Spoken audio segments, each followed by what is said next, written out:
Hello, dumelang.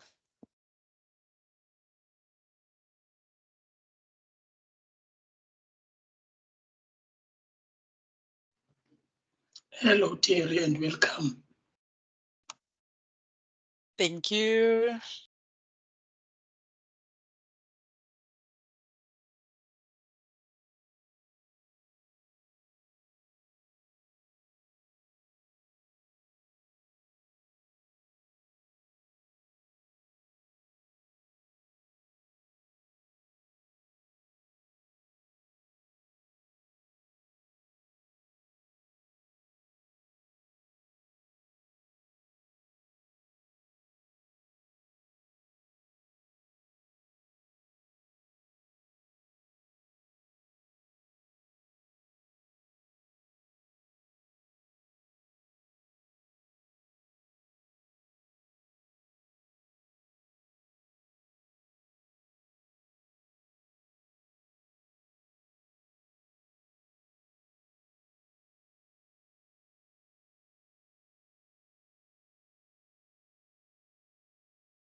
Good afternoon, everyone, and welcome to class to you all.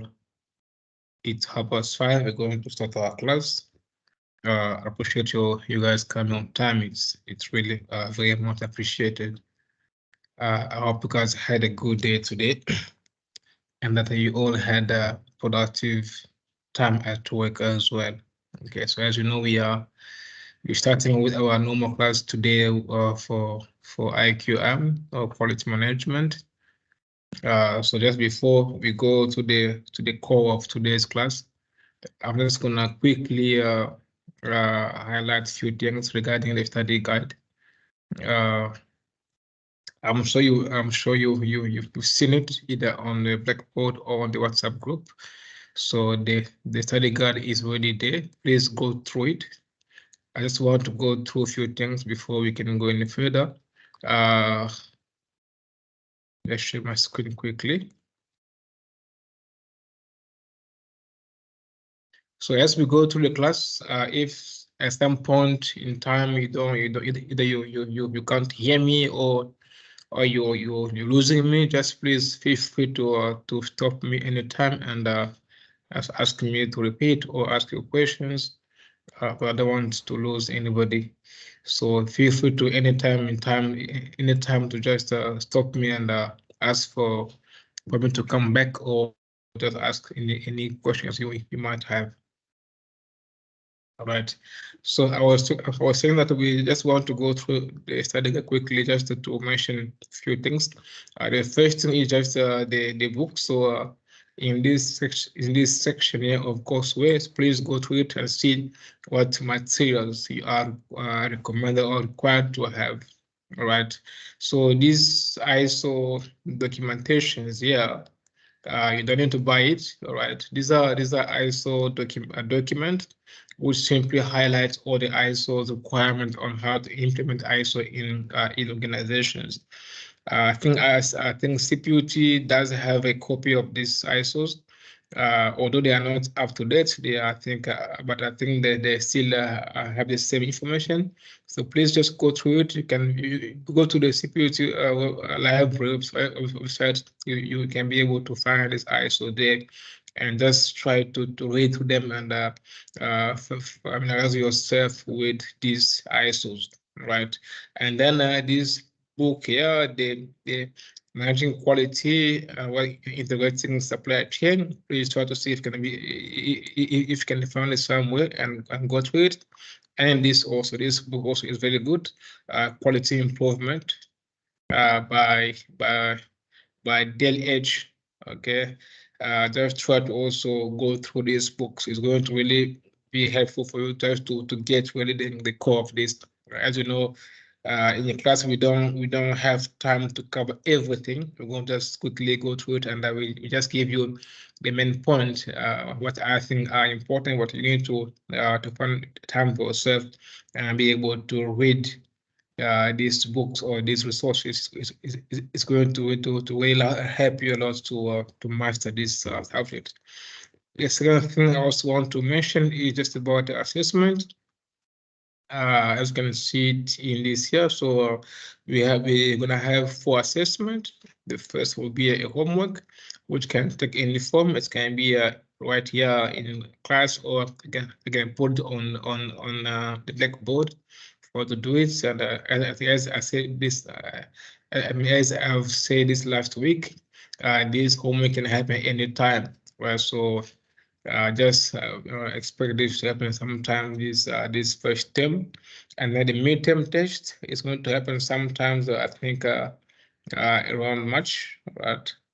But anyway, you will receive a formal date for the midterm test way before. I think 2 or 3 weeks before the test, you will be informed about that. And then, of course, we will still have an assignment, which we're going to do just as we start the second term. We're going to do an assignment there, and then, of course, the FISA, which will be happening by the end of this semester. These are our formal assessments as far as this subject is concerned. All right. So I think that's what I just wanted to come back on, and I can be able to now go to my class for today. But before anything else, let me hear, is there anyone with any concern, any questions, anything you want to share before we can start with the class? Anyone?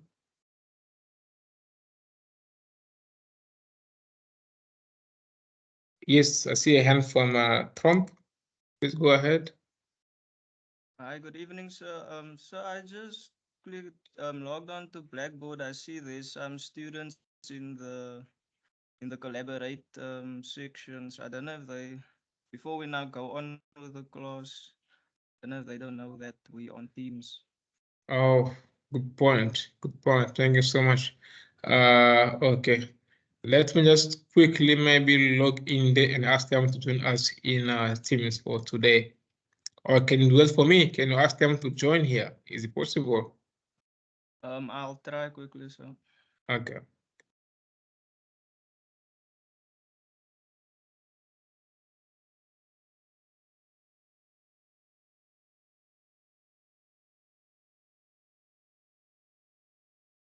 Right, so let us give them maybe a few minutes. Then we're going to continue.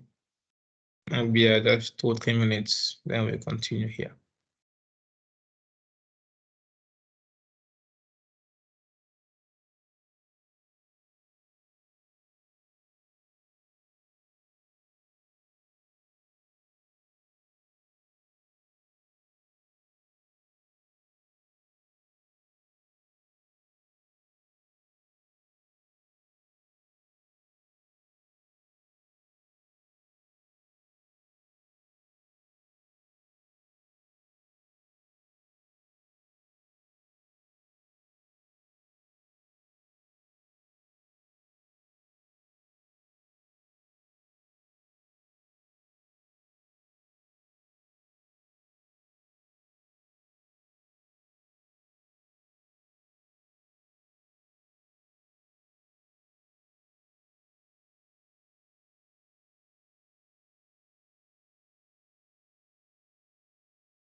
Okay, all right. Thanks, guys, and welcome again. For those who are coming, who are joining us just now from the Collaborate, apologies for that inconvenience. We are here because some of the colleagues are still busy trying to register, so they still can't access the Collaborate platform for now, as we are here. But I think did you see our last week we are using Teams? From next week we're going to use Collaborate, the Collaborate tool to have our classes. Okay, but for today we're going to be here just for that reason, right? So before you join in, everyone, I just came back on the study guide quickly to emphasize on two things. First thing is the resources which you are required to to get for this module, right? The first is the ISOs. So as I said to our colleagues here, you all are required, really recommended to try your best to get these ISOs. Okay, because that's where you will see the really the detailed information about the ISOs. Okay, because in the class we don't have time to go through everything, but anyhow, you'll be able to read and be able to get all these requirements. And these ISOs are available on the TUT library website. Look for it there in the library. You should be able to find it there. I think I might also be able to share with you the link to those ISOs. So it's yes. Yes, hello.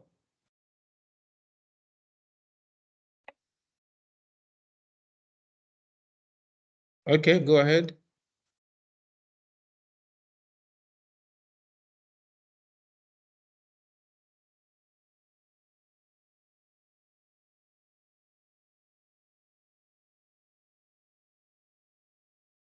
Who is speaking? You can go ahead with your question.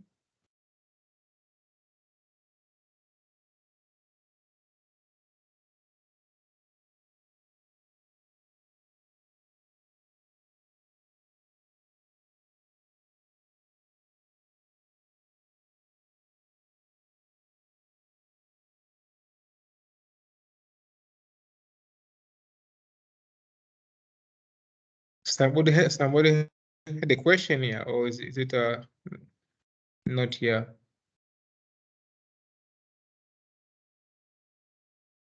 Hello, not here. Maybe it was in Collaborate. Okay, so I was saying that you need to try to go through these ISOs, right? And also there's these books which you have here, like the Managing Quality by Foster, and also the Quality Improvement by Dale Edge. Okay, these are the requirements which I really want you to try to get and read through it, just to get you a bit more, more detailed information regarding this subject, right? And plus, most of you here are not from industrial, so I'm sure this might be new to you. So please try your best to go through this and just to get yourself familiar with these resources. Okay. Then the next thing I was talking about was the assessment. As we discussed this last week already, we're going to have 4 assessments this semester. The first will be a class test, which can happen anytime. This will be either me posting it on the Blackboard or just sharing it here after class.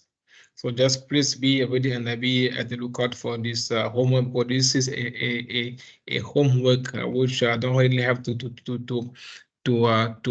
inform you before. It can happen. It can happen any time, and then we're gonna have the midterm test. I think it's gonna be sometimes around March or April. But anyway, you will be informed at least 2 weeks before that happen, right? And then you also gonna have an assignment which we're going to do after or in the second term. Okay, which counts for 30% of the total marks. And then of course we have the FISA, which is like a mini exam to summarize everything by the end of this semester. Okay, these are what we need to make sure we are aware of. Then please go through everything else. I've already posted the study guide on the Blackboard. I think somebody also has put this on the WhatsApp group. So try to go through it just to make sure you are familiar with the contents of this module. All right. Is there any question? Yes, Makai Pea. Good evening, sir. This is my Good evening. first class, and I hear you speaking about a WhatsApp group where you've posted something. Is there a possibility that you can add me as well? Should I maybe, yeah. Yes, we're gonna add you. Welcome to class. So our class reps here are going to assist us with that. I'm going to post our class reps phone number on the chat box. Please No worries. just watch them that they'll be able to add you in the groups. Thank All right. All right, no problem. Mr. Ali, yes, go ahead with your question. Hi, sir. Sir, I think it's a lot easier, sir, if you can copy the link out of the WhatsApp group and just put it on Blackboard under the announcement, sir. Because for us to add people on, you kind of need to save the phone number first. Yeah. So I think if sir can maybe just copy the link from WhatsApp, Okay. and then put it on Blackboard announcement so that any future students, yeah, you have to have access to Blackboard, but then at least anybody in the future can just click directly on the link on Blackboard. Okay, that sounds good. That's fine. Yeah, I will do it. So I'll get the link from the group, then I'll post it on the Blackboard for you all to be able to join easily. Yeah, thanks for that suggestion, Mr. Ali. It's a good point. It's a good point. Is the link on the chat, or am I able to get the link myself? That's Yes. So I think all we have to do, we can confirm it afterwards, but I think all I have to do is make your admin, sir, and then you can copy the link Okay. from the options in the WhatsApp from Yeah. adding participants. You can copy that link and then just put it please do that. on announcements. Yeah. Okay. No, perfect. Any other questions? Mostly for those who are listening coming today. If you missed last week, do you have any other questions? You want to clarify something before we can start with the class? As you might have noticed, this group is a very heterogeneous group. There are people from different background here, people from chemistry, for chemical engineering, for civil, or mechanical. So it's quite difficult to have such a class, with a so diverse background. But we will do our best to make sure that everybody is accommodated, and we don't leave anyone behind, which is, by the way, the motto of CPUT. So let's try our best to do that. Okay. So this is called the Introduction to Project Management. That's our module, or in short, IQM. Okay, this is what we are here for. I'm Mr. Munzambe Giovanni, and I'm the lecturer for this module. I have a master's in industrial engineering, and yes, I'm lecturer for this semester. Okay, so you can find me, of course, on the WhatsApp chat group. I'm there, or my email also is here. I'll put it on the chat box now. My email is munzambe@cput.ac.za, and my office is in the mechanical and industrial engineering department, a building. Okay. Room 1.128. If you know the building, is that room up there next to the work study lab. If you know the building, just above the mechanical skills lab. That's where I sit. So you are welcome to come see me, to give me email, to send me an email whenever you need some assistance or some clarity regarding the module. All right. I hope it is enough for the premise of the class. So we're going to go to our class right away. as I've said last week also, this class must be very, very interactive. So because we are all seniors here, there's no first years, we are all seniors here. So I believe we all know something, all right? And most of you are working, so we really need everybody to come and contribute to this class. Plus, we learn also, by sharing our experiences, and we all need to also learn from each other here. So feel free to come in anytime to share your experience, to ask questions, or to contribute to what we are learning, and that's how we also improve our learning as well. Okay, so without any further ado, so let's quickly go to it. So the first chapter of this, so the first lecture of this module, it's called Introduction to Total Quality Management, or TQM. All right, this is a concept. It's a concept that has been created a few years ago to help company to organize, to have system in place which can help them to manage the total quality or the quality in the total or in the whole environment. This is what we are talking about. It's all about having putting in place systems as company can use to manage the quality of their product or service throughout the company, throughout the organizations. This is what we call total quality management. Okay, so we're going to go through this and see what we have here. Of course, the first point is to know is what do you understand by the term quality, right? And this term is very complex because people define quality in different ways. And even here, let me ask you guys, let me hear from two or three people. How do you define quality? Can you tell us, can someone tell us how do you define quality for you? Or what is quality for you? So please share with us who want to just give us their way of defining quality. How do you define quality? Anyone? I'm not sure if you can see the hands, sir. Oh, I can't when I'm in what's in PowerPoint show mode. But you can go ahead. You can go Yes. ahead. To me, quality, it's anything that meets customer expectation, or it can be a service, it can be a product that we are, as a supplier, maybe prefabricating for a customer. As long as we can meet customers' expectation, that's quality. Okay, so for you, it's all about meeting the customer's requirement or customer satisfaction or customer requirement. That's quality for you, in your opinion. This is Terry Makura, right? Yes. Thanks for that. Thanks for sharing your points. Somebody else want to give us what do you think is quality, or how do you define quality?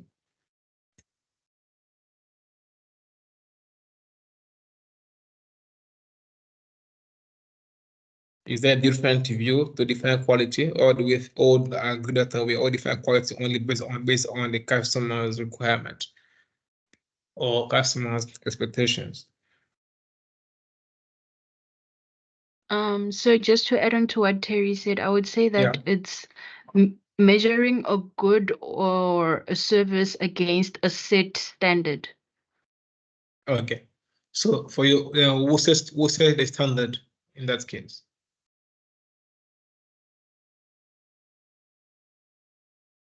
Sibongile, in that way of So saying, can you please just repeat that? Yeah, if we think about your definition, I'm asking now, who sets the standard? Is it the company, is it the customer, or somebody else? You refer There's to standard. international standards that are set Okay, against so international standards that are set. okay, so then you say all about meeting the international standards set by international bodies. That's what you're saying. All right, thanks for that, Bongile. I hear that. So we have kind of two views so far. It's either you meet the customer's requirement or you meet the international standard as set. Okay. Kind of that point. Is there any other different view on how do you define quality? I say it can also be delivering a defect-free a product, or if it's within construction, it can be handing over a unit with no defects. That's also quality. Okay. All right. Okay. Thanks, Theory, for that again. It's delivering anything without defect. Yeah. Although that is not very complete, because then I'll ask you what is defect. You know, even that one is it's also very much debatable. What do you call by defect? So we still need to go and now define how do you not define defect. But anyway, thanks for that input, everyone, guys. It's clear there. So yes, you see, we really have different ways to define quality, and people see it differently. People have different ways to define quality based on their different opinion, views and so forth. But let's see what the book says. All right. So it said that quality is an excellent product or service that fulfills or exceeds our expectations. That's one way. Or then they say that the expectations are determined by the intended use and selling price. This thing is came my way here. Put it down here. Okay, so when products surpass all our expectations, we consider that as quality. Thus, it is somewhat of intangible based on perception, right? This one is okay. So far, it's being defined as anything which exceeds our expectation, which is seen as a quality of a product.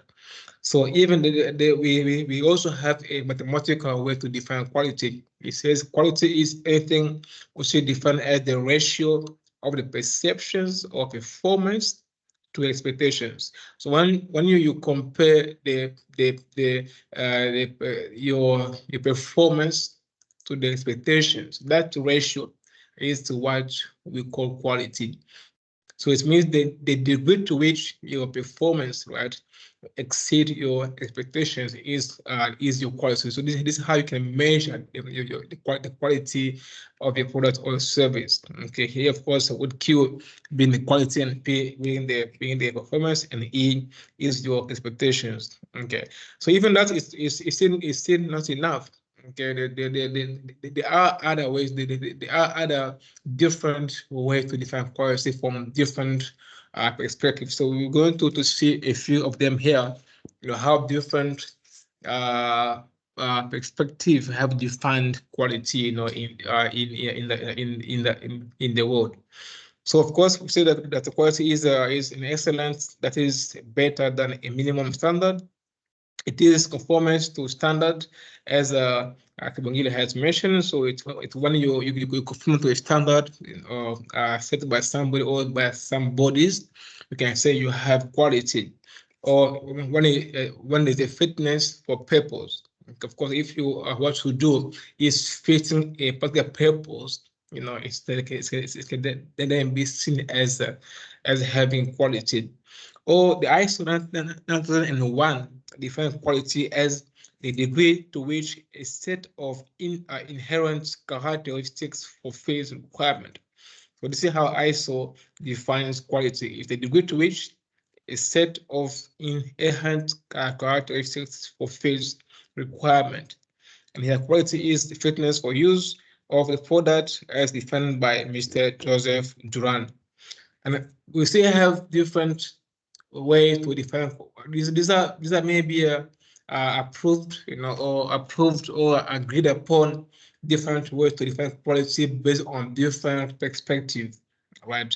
So here we can define quality either in its transcendence format or its transcendent characteristic, or we can define the quality based on the product itself, or based on the user or the customers, or based on the manufacturing perspective, or even based on the value it provides. So all these are different perspectives or different ways to define quality. So let's how do we define quality based on these 5 perspectives? Okay. First of all is the standard definitions, where we say that the quality is something that is intuitively understood but nearly impossible to communicate, just as love or beauty. Okay, that is the approved or the formal standard definition of quality is something which is intuitively understood, meaning we all easily understand quality. We all talk about quality, but we don't really understand the true meaning of it. This is what it's talking about. It's clearly it's quickly understood, but nearly impossible to communicate. Right? Just as love and beauty is also very difficult to communicate. And then the product based efficiencies say that quality is found in the components and attributes of a product. Meaning, once a product has good attributes and components, we then say now this product is of good quality. This is the product-based quality definition. Okay, so it's when something it has good or enough components and attributes. For instance, if I want to define my phone, for me to say that my phone has quality, if I'm going to focus on this product-based definition, I'll say my phone has a good quality because it can have WhatsApp, right? It has a good camera, right? It has maybe a maybe video or speed, you know. By just listing all those attributes of my phone, I'm there saying yes, my phone has quality. So it's purely a product-based quality definition. So really, this is how you can be able to define quality based on your products, components, and attributes. Then thirdly, we have the user-based or the customer-based definition, where we say that quality is only when the customer is satisfied, and then our product has quality. So this is also what Jerry has already explained to us. It's really what we mostly relate to. I think most people do agree with this definition that it's only when your product meets or exceeds your user or your customers' expectations or requirements, it then has good quality. Okay, then the next is the manufacturing-based definition. In this case, we say that a product has quality only when it conforms to the design specifications. Okay, so when they say if you design something, for instance, to have let's say to have a length of exactly 10 millimeters. So it's only when what you produce really has exactly 10 millimeters, then you can say no, then you can say it has quality. So that is a purely manufacturing-based quality definition. It's only when it meets or it conforms to the design specs of the product, or as it was designed and also as it is made. Okay, then lastly we have the value-based definition of quality. I would say that it's if the product is perceived as providing good value for the price, it has good quality. Of course, for many of us, you know, who rely a lot on the cost, on the price of the product.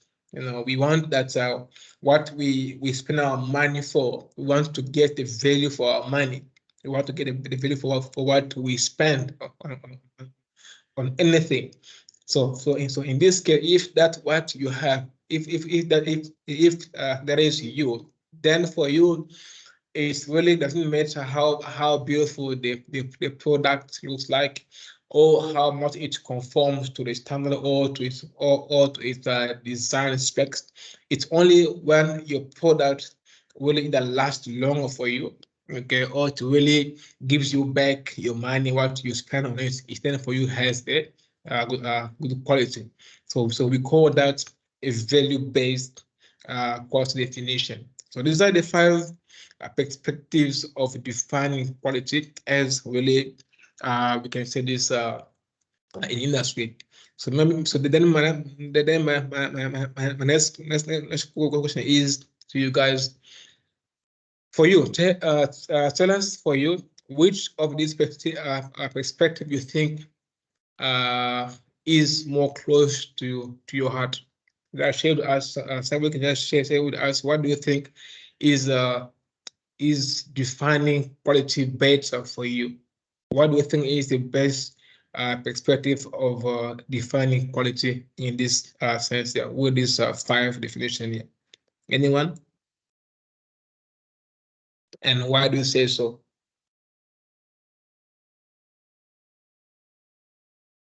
Yes, Terry, is that your hand? I see you want something.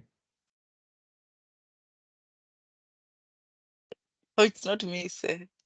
Okay, all right, that's fine. We want to share with us first. Let's tell us what do you think? What is for you that definition which really speaks to your heart? What do you think is really the best way for you to define quality?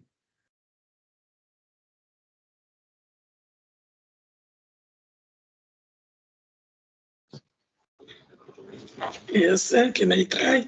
Yes, Andile, go ahead. Okay, I think on the user-based side, quality, it's anything that me as a user can be able to use it free without any danger, something which is called user-friendly, and be able to deliver what I require to do, then I will say that's quality on a user-based side. Okay, so for you, it's more the user-based perspective, which has more, which is the best way to define quality. All right. Yes, Thanks for as your a point. user. Okay, I hear that. Thank you for your point, Andile. I saw hands from Siposeto, if I'm not mistaken. Siposeto, I saw your hand. You can go ahead as well. Hi, everyone. Yes, Yes. I think from my perspective is the value-based one, because most of the time you never find good quality products that sell cheap. So I feel like the quality of the product is sometimes attached to its price. So I think, yeah, the more price it is, then the good quality it carries. Okay. Okay. Thank you. Thank you, Siposeto. As you can see, guys, we really have different ways. Already here we have 2 engineers who have different perspective on quality. So meaning if they were working together, these 2 engineers now here, they would already have a fight there to know what should be the best way to do for their products. So that's why it's a very difficult concept to manage in the company, because people have different opinions regarding quality. I saw hands from, was it Clyde? It's disappeared. Yes, no, Yeah. look, I have two, I'm leaning towards 2 of the definitions. Personally, it would be obviously a value-based approach would be more to my personal life too, because you always have to take your finances that you have available into account. So that's with the value-based definition. But professionally, one would always tend to the manufacturing base, because especially if you're in a construction industry where you cannot compromise on specifications, so then you would lean to the manufacturing based definition.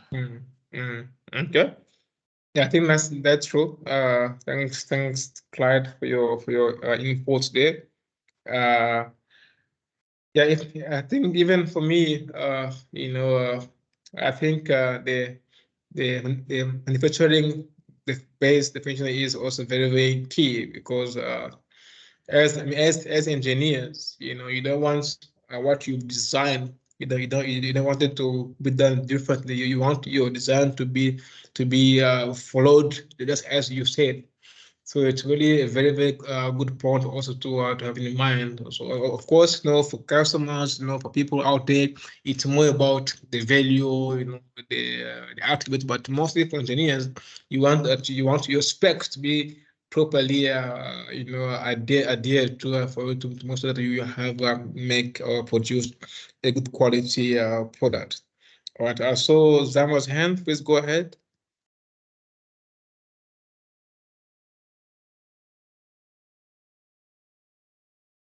That's maybe for this point.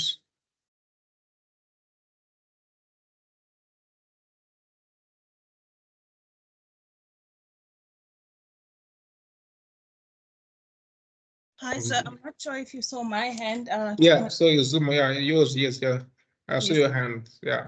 I put it down because after you spoke as well, after Clyde, I thought Yeah. I'm not say manufacturing anymore. But for me, it's manufacturing because the amount of planning, prelim design, and whatever investigations that goes into before you get to design specification. So for me, that speaks more to me when speaking about quality. Okay. All right, thanks for that, Zuma. So really, thanks you all for your contributions. This was just for us to understand how important is it to understand different people's opinions, because in companies you're going to deal with the people from different departments. You're going to have to compromise from the engineering departments to the manufacturing, to the marketers, mostly focus on the customers' point of view. To the CEO of the company, maybe focus on the valuables of the product. So really, you need to be able to hear all these points or opinions and be able to find what will work for everybody. You see why it's very important for us to discuss and really understand, how people have different views about quality. All right. So let's move forward. So now we just define quality, of course, using these 5 perspectives. Now we just want to discuss these dimensions of quality. So yes, it's one thing to define quality, and then it's the other thing to know what are the different dimensions of quality. Okay, so of course we have these dimensions for products and also for service on the other side, because these two are also different. The way you measure quality for a physical product will be different from the way you measure quality for a service, which is rendered either by a bank or anything or any other service company can think of. Okay, so on the product side, meaning where you make a physical product, the different or the more typical dimension of quality include we take the performance, the aesthetics, the features, the conformance, reliability, durability, and also how much can be able to service the product. Of course, these are terms. I hope you're able to understand what each term means, right? You just you can be able to check how good the product is performing. Then two is how nice. I mean how appealing it is. That's the aesthetics of the product. Then the feature is, of course, all those that's the product has as features, like its features, its attributes. All these are also what can be used to measure quality, or how much it's conform to the design specifications, or how much it is reliable. It's all about can you trust it? Can you really can you have trust in your product? That's the product's reliability. And then we have also the how long it's lasting. That's the product durability. And of course, also is it serviceable or not, meaning can it be a service and bring it back to the normal operational or operating time and so forth. These are the different dimensions of quality for a physical product. Then for the service, we have things like responsiveness. Okay, these are of course when we say service, we are referring to things like the banks, your insurance company, those maybe who provide to you internet service. Those are a typical service companies. So if you want to measure their quality, these are what you can use as dimensions to measure how good their service are. Okay, so we can think of that how responsive they are, how convenient it is, how reliable they are, the time they take to respond to you or to deliver their service, and how much they assure you that what they're delivering to you is really worth it, or their courtesy, how much nice or kind they are to you. These are also some of the quality dimensions for the service, or how consistent they are. These are, of course, what you can use if you need to measure to see, how good the service received from a company is to you. All right. Then the next one is, well, of course, yeah, this just define this. I don't want to read everything because we just have a lot to go through.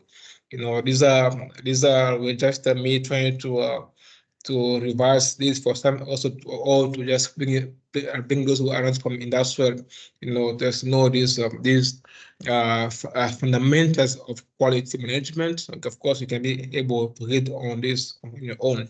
These are just me giving more details regarding all these dimensions of quality, about the performance, features, and so forth. Okay, please try to go through this yourself. I think I've already defined this quickly as I was going through them. All right.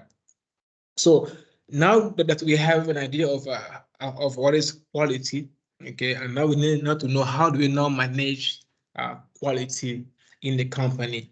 Okay, because it's a very, very important. It's in countries like South Africa, if you don't have a proper quality management system in place in your company, it's hard for you to even get deals or get business. So you need to have a properly implemented quality management system for you to be able to do business in serious countries like in our country here. Okay, so how do you manage quality in a company? There are two branches of quality. Okay, we have the quality control and the quality assurance. These are, for me, the two main branches of quality. Okay, so the quality control is defined as the operational techniques and activities which are used to fulfill the quality requirements, maintain and achieve the quality of product and process or process and service. Okay, so QC is designed to provide routine and consistent checks to ensure that to ensure correctness and completeness. It's also used to identify and address the errors and omissions, and also to document and record all QC activities. So in short, QC or quality control is what happens inside the company whenever there's an issue. It's what we use, to ensure that we produce good quality product. So it's just a routine checks. Every day we do it either by checking the produce part, by checking that is not there's no defect on it, or it has conformed to the standard. So those everyday activities, in a company is form part of the quality control. So it's an everyday routine work checks to ensure that we are producing good quality product. This is what QC is all about. Okay, and then we have QA or quality assurance, which is now defined as all the planned and systematic activities implemented on providing confidence that a product or service will fulfill its quality requirement. So QA, on the other hand, is now all the systems put in place to ensure that we're going to have every time we're going to produce good quality products. In short, you see that a company, of course, will have. Let me give you an example. They're going to hire quality inspectors who are coming there every day, all right, to check that every product produced that is meeting their requirements. That's part of the quality control. Okay, but the company will also have maybe quality manager up there whose job is for instance, to establish, quality standards, to establish what are the maybe the requirement for you before we hire somebody in company to ensure that we're going to be able to produce quality product. These are how you can be able to differentiate between quality control and quality assurance. I hope it's making sense to you guys. If not, please let me know. But these are how you can be able to differentiate between these two branches of quality, which is QC and QA. Okay, so QA is designed to ensure credibility and to cover all the policies, processes, and actions through which quality of the products is maintained. Okay, that's QA. So QA again prevents quality problems through planned and systematic activities. QA establish a good quality management system and assess its adequacy. Okay, so a quality management system or QMS is defined as a set of activities to direct and control an organization to continually improve the effectiveness and efficiency of its performance.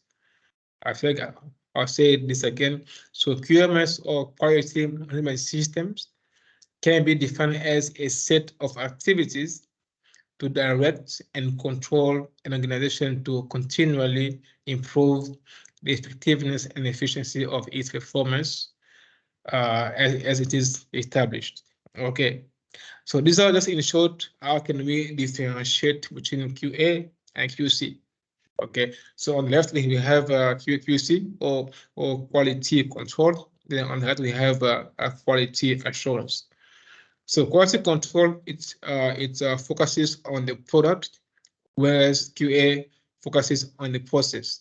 Okay, this is how you can easily also have that in mind. This is how they are differentiated. So QC is all about checking the product. Is it properly designed? It is properly manufactured? Does it meet the requirement? Does it meet the standard, the specs? These are what quality control does, on the product. Then the quality assurance or QA is all about the process. Have we designed a good process for us to ensure quality? Do we have in place a good process of recruiting qualified workers? Do we have in place a good process, to ensure that we get good supplies? All these processes are what QA focuses on to ensure that we're going to have quality products.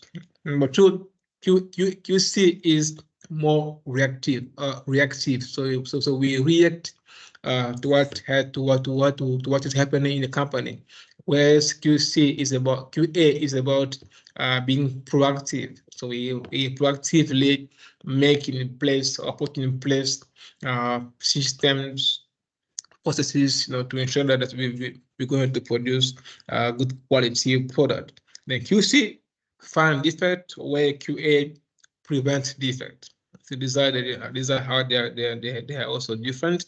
QC is about testing to ensure quality, where QA is about defining the process to ensure quality. Okay, QC, of course, lean or focus on inspection, whereas QA focuses on the selection of the good tools whereas to ensure quality. Then lastly, QC is a series of analytical measurement, to check quality of a product, whereas QA is about the overall management plan to ensure quality. So these are the two parts, as every company must ensure that they have to ensure that they produce good quality products. So let me ask you, colleagues here, what do you think is more important? Do you think QC or QA is more important for the company? If you were to choose which of these two branches is more important to ensure quality, what do you think? And tell me why. Why do you say so?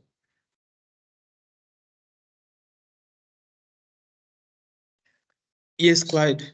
Yes, Clyde. So I would say QA, in my understanding, QA speaks more to your processes and your tools, and which would then speak to your, let's say if you're in a manufacturing environment, to your checklists and to make sure your process is correct.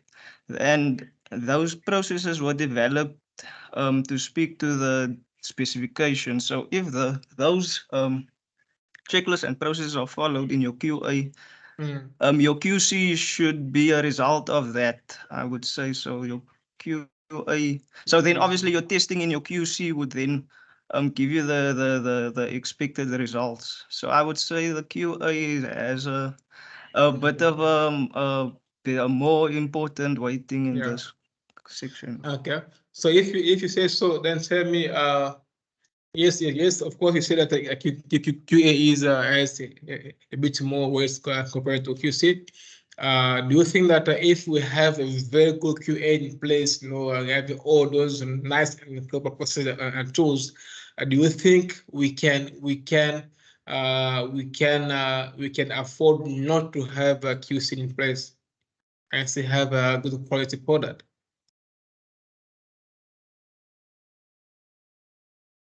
No, the QC would still be a requirement. That way you will then detect if there's a fault in your QA system, I would say, to go and reinvestigate or to see how you can improve on your QA, because it's a constantly improvement that you are seeking.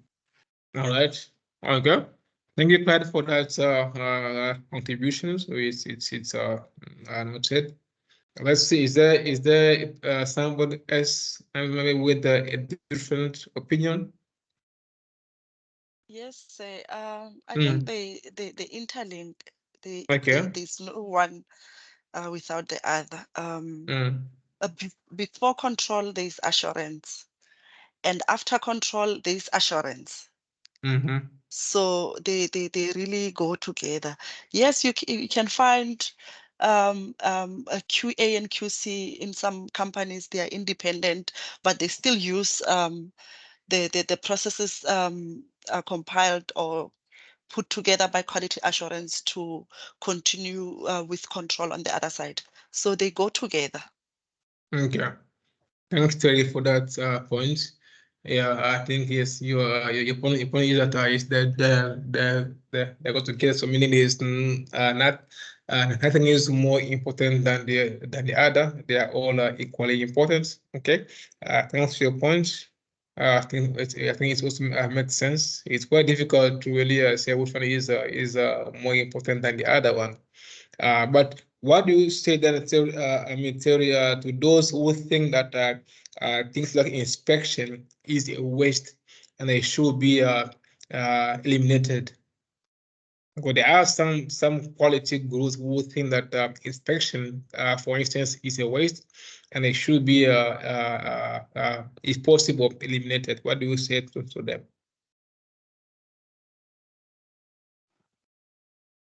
Inspections are important because they will prompt to us if there's anything that is not as per design specification or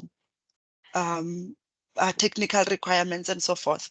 So through testing and inspections, that's where we're going to get assurance that the product indeed it was produced as specifications, and it does not have any anomalies.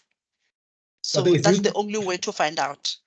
But isn't that if our QA is so good that we have a very good process in place, very good and assured tools, and very good employees, can we be sure that what we want to make will certainly meet our requirements, and then we don't need to do testing or inspection? How do you then prove? Exactly what I was going to say. How do you prove that your QA was so good if they didn't control him, or you just trust him that he's skilled? Yeah, you trust it that you are so sure that what you are putting in place is guaranteed to produce a quality product which meets specs and requirement. I would say the companies like that want to, like, maybe this is maybe out of the answer, but you tell the company that you're taking a risk, and probably because you're trying to reduce the cost of labor or for the company, but you must know that you're taking a risk. In business, it's good to take risks, but you must know consequences as well, because when you go on one side and then if things break down, then you must know that you might pay more. So some of those people must just know that the risk that I'm taking might cost me maybe more at the end. All right, I hear you. Okay, thanks for those input, guys. Yeah, I mean, these are really open-ended questions, and it's really, of course, depends on the companies, and but of course, yeah, I also don't think we can do away from QC. You know, no matter how good your policies or your tools are, it's almost impossible to guarantee 100% that you're going to produce quality product unless you also do testing to some level. But I think those who promote those who defend these views, I think their main point or their view is that we need to do our best to reduce the amount of testing and inspection, because if you really have a very good QA in place, you can reduce the amount of time you need to do testing and inspections. I think that is their message. It's all about us. We can be able to reduce really the amount of time we spend doing testing and inspection. But anyway, all these are very important for the companies to assure quality product. All right. Okay. Any other comments before we can pass on the next point?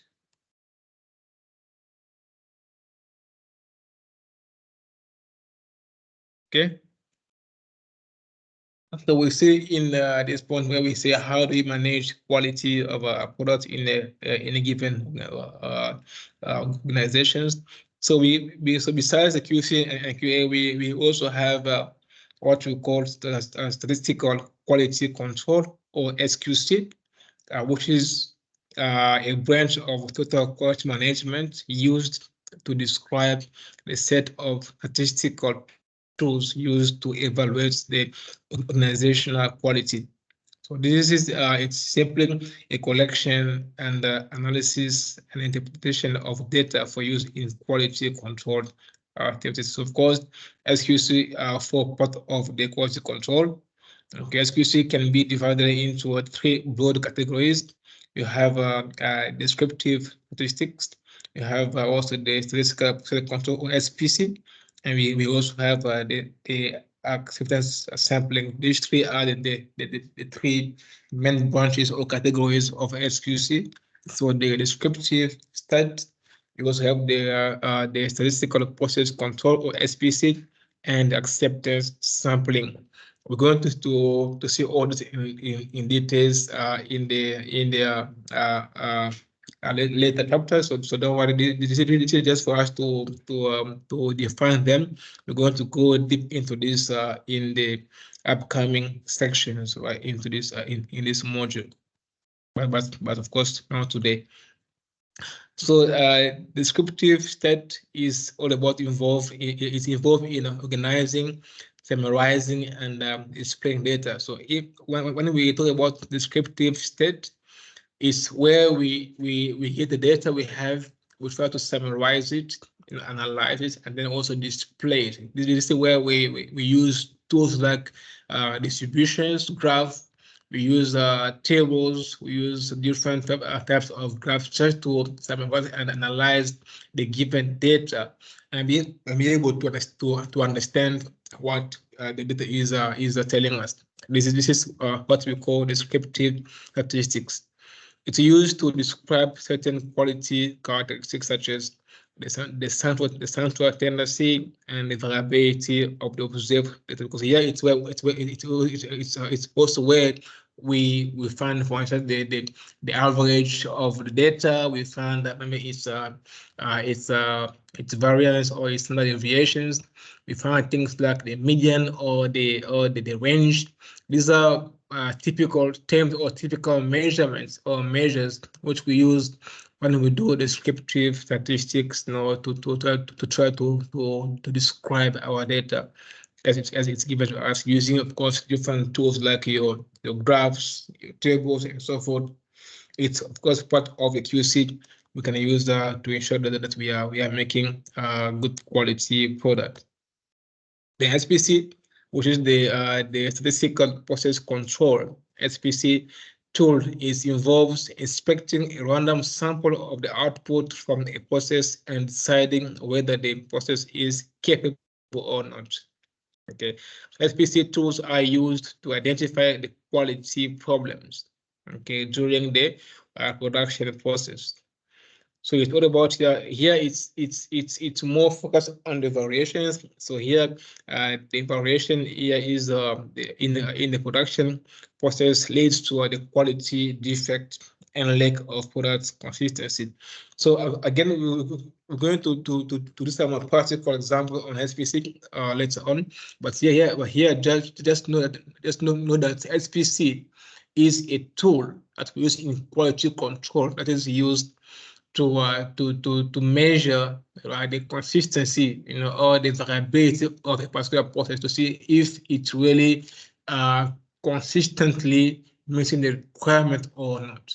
Okay, this is what SPC is all about. It's all about finding a way to measure, how consistent a process is in terms of meeting the product requirement or product design aspects.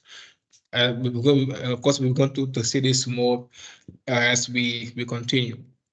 Then the sampling is the process of randomly inspecting a sample of goods and deciding whether to accept the entire lot based on the result or not. So here you simply, it's of course, just as the name says, it's a sampling. So you sample, and then you try to decide whether to accept the whole lot or not based on your sample. This is what we call acceptance sampling as a tool of SPC or SQC. Okay, and then now we're going to discuss about the quality role in a company. Okay, to say who is responsible for quality in the company. Okay, before we go even further, let me ask you guys here, based on your own experience, if you're working or not, who do you think is responsible for quality in a particular company? What do you think, or what do you think has a bigger or is more responsible for quality in the company? Do you think it's the management, the CEO, or do you think it's the the managers of quality? Do you think it's the engineers, the operators? What do you think is more responsible for quality? Yes, Terry, I see your hand. Everyone, it's everyone's responsibility. Okay, why do you say that? Why don't the QC quality controllers or quality assurance engineers? Everyone who's are putting together anything or doing anything, they have to always take quality into consideration. Let's say someone is putting together a procedure in QA, and that procedure gets to be approved with mistakes or with certain things missing, with wrong measurements, and someone in QC takes the same procedure and use it or do some measurements with it, and with wrong information that is on the procedure. So what will happen to that product? If it's something that is maybe have life-threatening stuff, if should things go wrong on that particular, maybe with scaffolding, for an example, if the scaffolding is not inspected as per the correct procedure, someone might climb there and the load tests were done incorrectly, and some might collapse and fall. So that's what I'm saying. Everyone's responsible for quality in all their areas of work. Okay, no, thank you so much for that, Tero. So yes, Kusila Damane, I see your hand. Go ahead. What's your sentence? I also support Terry. It's everyone. Everyone is responsible because top management, each one has a role to play.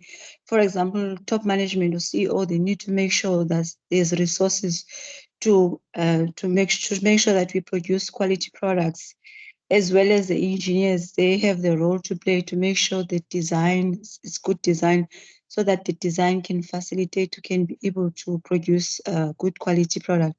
Because if the design is not good, it might have an impact on quality, like defects or foreign object if you are in a food company, as well as production. We make the product, so they do their part. Okay. No, thank you very much, two of you. I mean, your point really just summarize everything I wanted to say here. So it's that, you know, everybody in the company is responsible for quality. There's no department or no role which is the responsible part, but everybody in the company is responsible for quality. I think this really is really what we need to know, and I think the thing much I can add here. Thanks to Kusela and to Terry for those points. And please, you can read more in here on your own to just understand. These are all the possible company departments, right? They all contribute to the quality. So just go through this and just try to know more in detail maybe what each department can or must do, you know, to ensure that we produce quality product. But I think Kuse and Terry really have explained this very well, and that will help us to move faster. Okay, is there any question here as I'm trying to see where I need to move to now? Any question or any other comment here?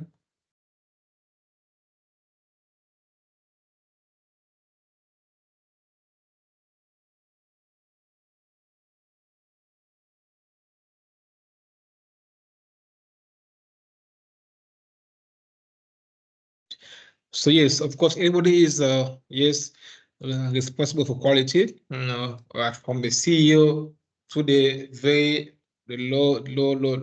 lowest operator of the company, we all need to play a part. You know, otherwise it's difficult to meet the given or the set standard for our product. So that I think, although the management maybe must give the tone, must maybe provide the means and maybe have the vision for the quality. Then after that, then we all need to play a role to meet those given directions regarding quality. right? So our next point is the total quality management, right? TQM. Okay, as I've said before, it's all about finding a system which is going to ensure quality, throughout the entire organization. This is what TQM is all about: is finding a system to ensure or to incorporate a quality philosophy or quality mindset in the entire organization. This is what TQM is all about. Because the application of quantitative methods and human resource to improve all the processes within an organization and exceed customer needs now and in the future. Okay, the purpose of TQM is to provide a quality product to customers, which will in turn increase the productivity and lower cost. And TQM allows the organization to achieve the business objectives of profit and growth, right? And also TQM creates a satisfying place to work. All these are the benefits, right? The benefits of having implemented TQM in your company. Okay, it gives you that purpose of TQM. It gives you that benefit of having a very good environment for work. Yes, Tori, I saw your hand. Go ahead. So what is the difference between TQM and QMS? Well, QMS is a system. Okay, QMS is what that's where we found the ISOs. So those are systems developed, of course, to ensure quality. That's QMS. It's quality management system. No, QMS is more of a philosophy. No, it's implementing that quality philosophy or mindset in an entire company. So I think it's just a bit more global. I think QMS is maybe it can be done within the TQM. I think TQM is more on the mindset level. It's just that you having a philosophy or mindset or maybe a vision for quality in the entire company. Whereby TQM is simply not having that concrete system to ensure quality. I don't know if I'm making sense to you. Is it clear now? Yes, thank you. Okay, that's how you can be able to differentiate between TQM and QMS. The QMS is more philosophical, and the QMS is about the concrete system you put in place to ensure quality. Moving forward, so there are some basic approach to TQM. These are what people say that these are, if you can afford this approach, you can be able to establish that's a total TQM. That's a TQM mindset in your company, or that's a TQM vision for your company. Okay, the first is that you need to be committed and involve management to provide long-term or top-down company-wide support. That's the first approach, or the first principle is to have a committed and involved management to provide long-term and top-down organizational support to ensure quality. Number two, you must have an unwavering focus on the customer. This is what you must do if you want to have a good TQM in your company. You must have an unwavering focus on your customer, because at the end of the day, the customer is your final focus, is what you want to meet. Yes, we can argue about meeting the sales standard or meeting the design specs or meeting all those nice things, but at the end of the day, we want to meet our customer requirements. So we need to have an unwavering focus on our customers. Number three is to have an effective involvement and utilization of the entire workforce. This is where we say that everybody must be involved in the quality of the company. Fourthly, we need to have a continuous improvement of the business and production processes. Okay, also we need to have a treating, we need to treat our suppliers as partners, as I think Terry or Kusana said that you need to also ensure that your supply also are giving you good quality raw materials. If not, you are not going to meet your quality requirement. So that's why it's also very important to also treat your suppliers as partners, in this journey of quality assurance. And lastly, so next we need to also have establish a performance measures for every process we have in a company. For every process must have its own performance measure in place for to know how do you measure its performance. Next, we need to also have a system approach to management. Of course, management must be able to manage having a system approach in their mind. Don't be maybe only focusing on small thing, but have the entire system in mind when you're having your management approach or management style. Then lastly, we need to also have a factual approach to decision making, meaning we need to make our decision only based on fact. We need to do our best to put away any emotions or any feelings, and only base our choices only on actual fact.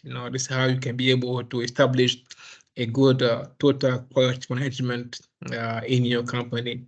So these are the 1, 2, 3, 4, 5, 6. These are the 8 basic approach to TQM. So any company can try to focus on if they want to establish a very good quality philosophy in their organization.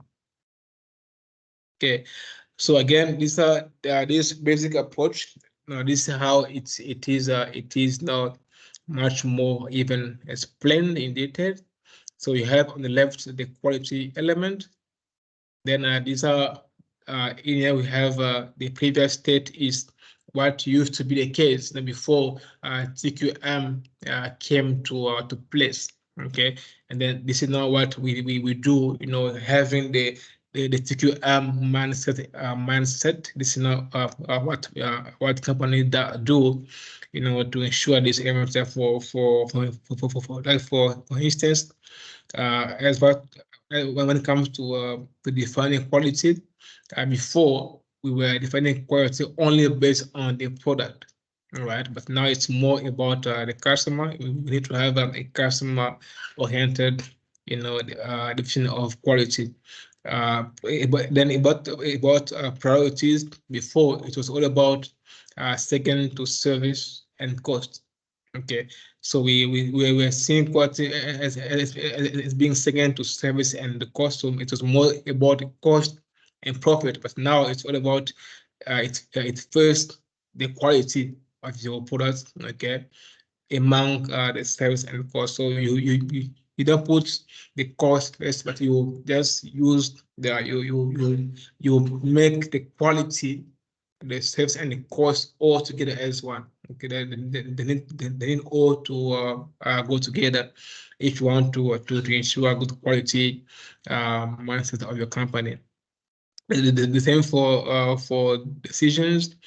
Don't do short term, but mostly focus on long term decisions, and of course, factual or fact-based decisions, and try to also emphasize more on the prevention than on the detection. This is where we discussed about QC and QA. Okay, although they are all important, but we need to emphasize more on preventing than on detection detecting our quality issues.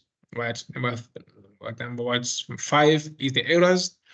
So before it was mostly operations based, now it's more on the system based. Then 6, the responsibility now it's for everybody must be involved, not only not only the quality control team, but everybody must be involved in the quality effort in the company. Number 7, probability of solving it's not only about from managers, but all the teams must be involved to solve problems we're having. The number 8 is about procurement. Should not be based as before on the price only, but should be based on the life cycle cost. So we need to look at the entire life cycle of the product to know what's the actual cost of it. Because if you only look at the, let's say, the cost of the raw material when you're buying, then you are missing out on what will be the cost of let's say producing a better quality product. So we need to look at the entire life cycle of the products. How much costly is it, then to be able to do good procurement of our product. And lastly, the manager's role. Before it was about to plan and enforce things, but now with the TQM concept, it's all about delegating and facilitating the way your employees do, but it's not about enforcing, but just delegating and then helping them to perform their task. This is what the TQM concept emphasize or focus more or lean more to as far as all these quality elements are concerned here. Right. Any question or comment here about this? Do you think is this previous or TQM concept making sense? Yes. Hi, sir. I'm just curious here. What is the previous state called? I don't think there was a name for it. Okay. I don't think there was a name for it. Yeah. So of course, people just created or came up with the TQM concept, to try to improve quality from what was just there as the normal way of doing things, but there was no specific name for that previous state. Any other question or comment?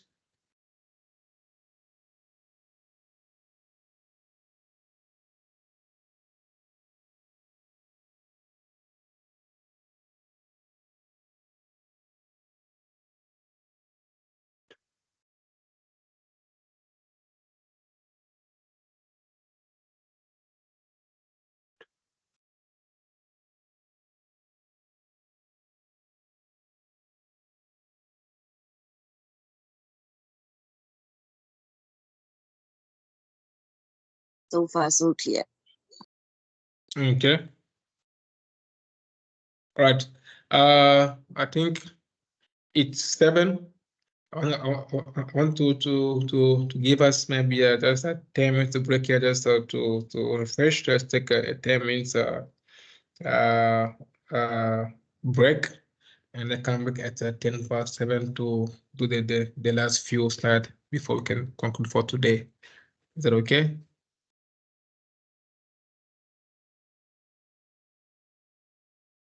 Okay, so let's take a break for 10 minutes and come back at 7:10 just to continue. Maybe somebody want to go to loo or there's some coffee break or tea or water. Then let's come back at 7:10 to continue. Thank you.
Okay, welcome back. Welcome back, everyone.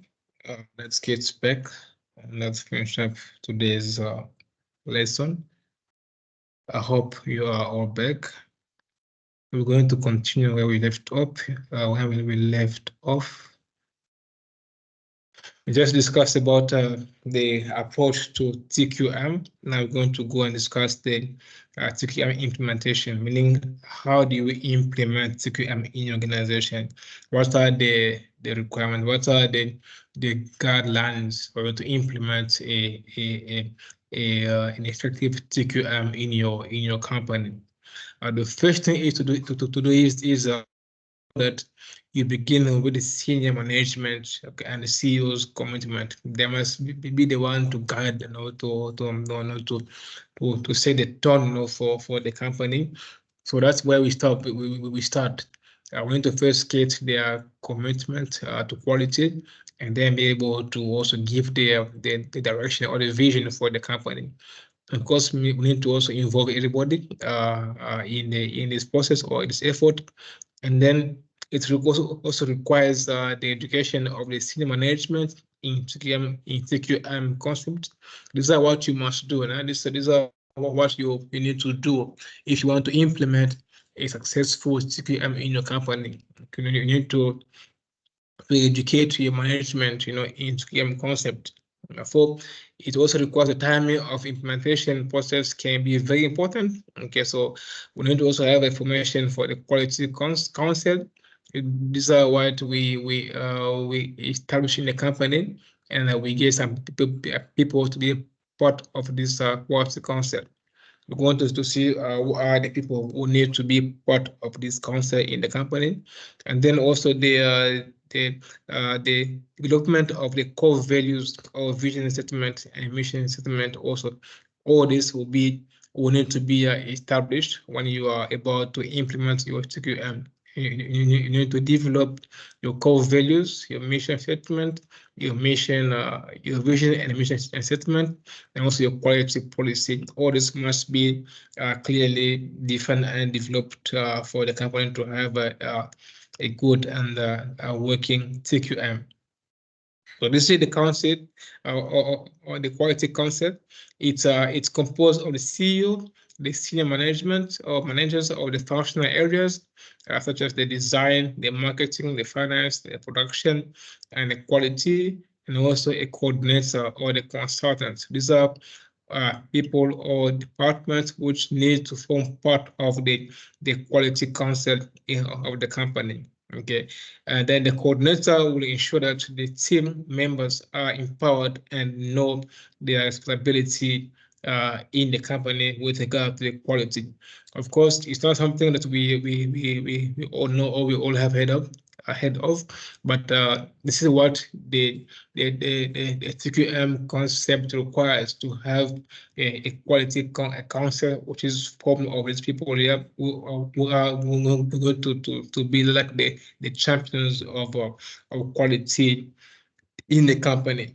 Okay, so the quality council duties include the development of core values, mission, vision, and quality policies of the company.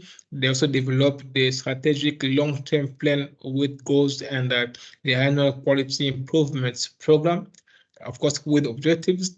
They also create the total education and training plans for the company, and also determine and continually monitor the cost of poor quality. They also determine the performance measures for the organization.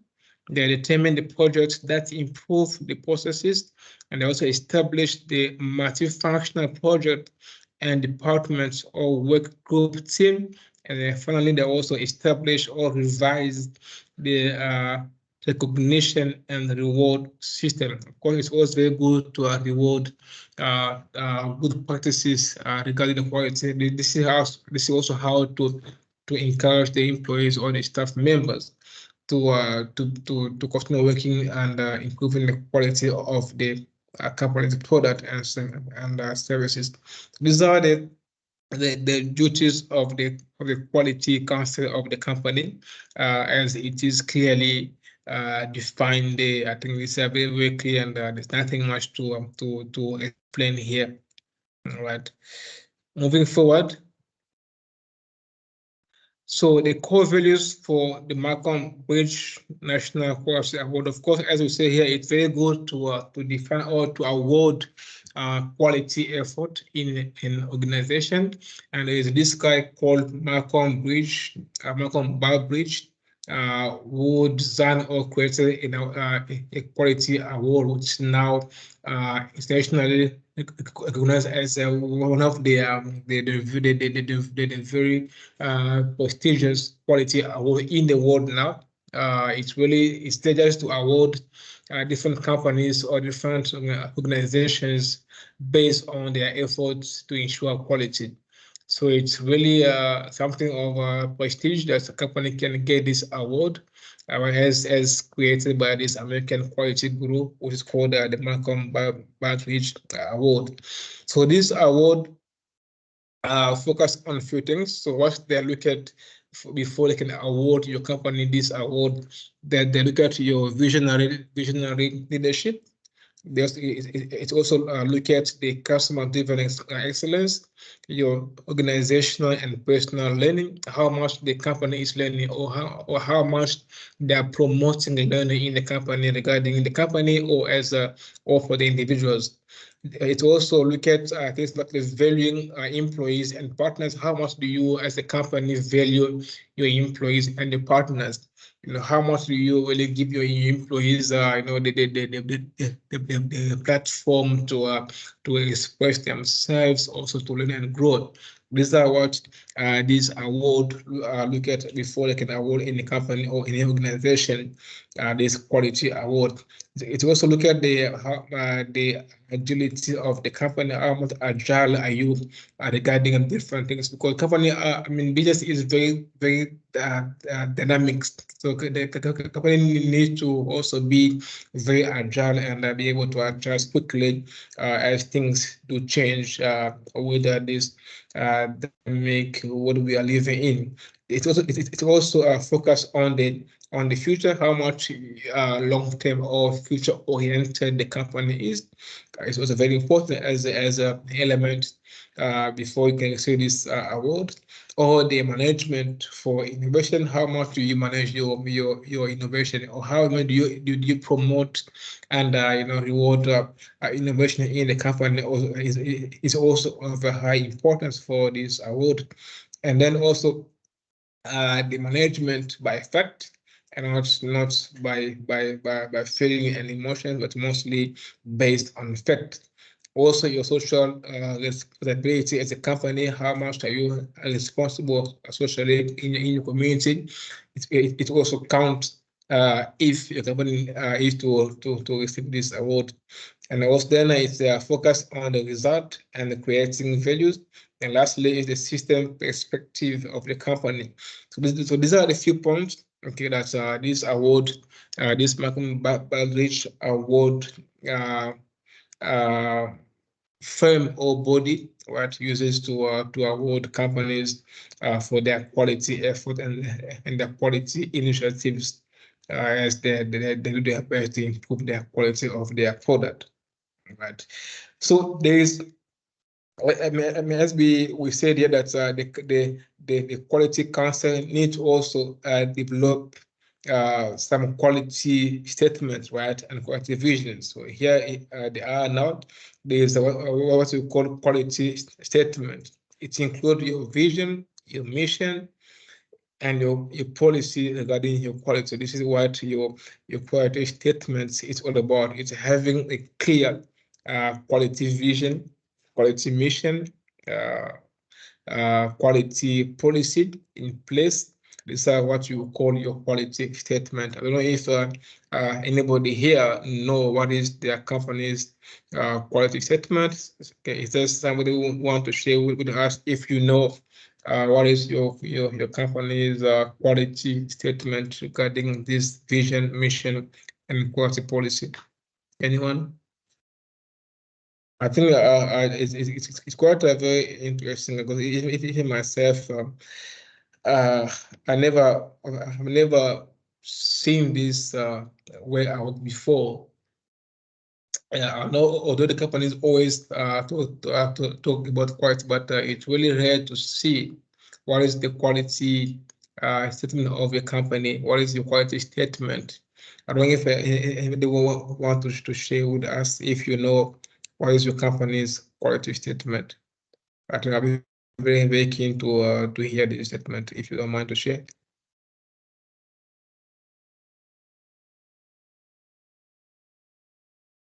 Someone?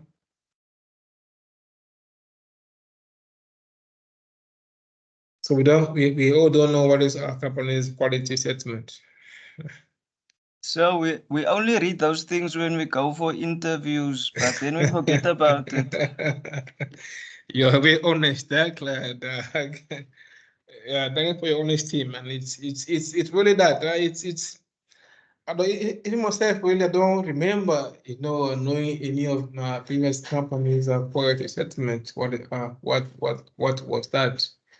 That's why I'm very keen to know to hear if somebody here know what is their company's quality statement. So that will be very keen, very interesting to know. Yeah, Claudia, and I think next time you need to try your best to remember this thing, eh? Don't just read them for the interview and you forget about that. Somebody knows this, somebody knows or have an idea of what is their company's quality statement? Yes, Kusila?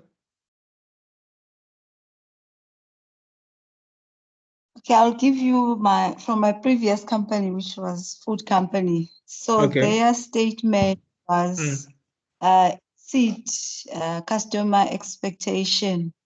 And then the other one, they said quality is everyone's responsibility. And then the other statement they have included was first time right. And then they list the set of policies that will help them to achieve that. It was quality statement. Nice. All right. Okay. Thanks for sharing, Sarah. Appreciate that. Yes. Who knows what is a security quality statement?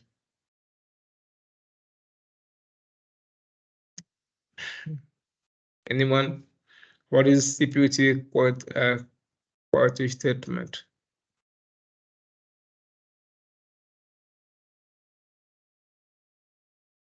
Is it never leave anyone behind? Is that our quality statement here? I say security. Maybe it is, because it's also very much promoted.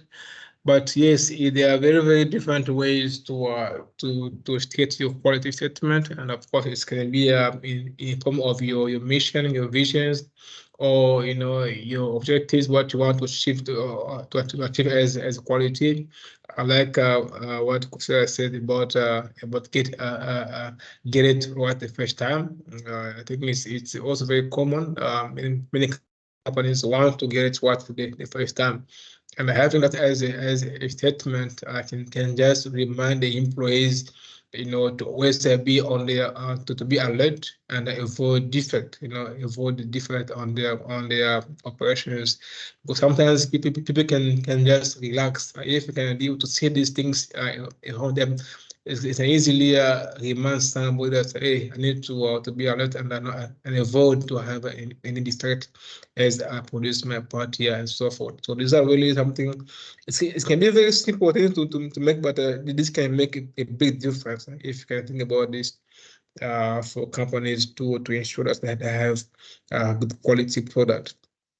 All right. So this also are part of the strategy planning process, which includes goals and objectives, and they develop with the input from all personnel. Okay, these are what we call the quality statement of the company. All right. So the checklist to improve customer satisfaction, these are what you must do. If you want to ensure that your customers are satisfied, you need to keep this checklist in mind. First of all, you need to ask yourself a question to know who are my customers. Okay, the number two is what do they need? You need to, first of all, you need to identify the need of your customers. Okay, don't just start producing without even knowing what is the customer's needs or requirement. These are very, very key to know before you can go on and produce your product.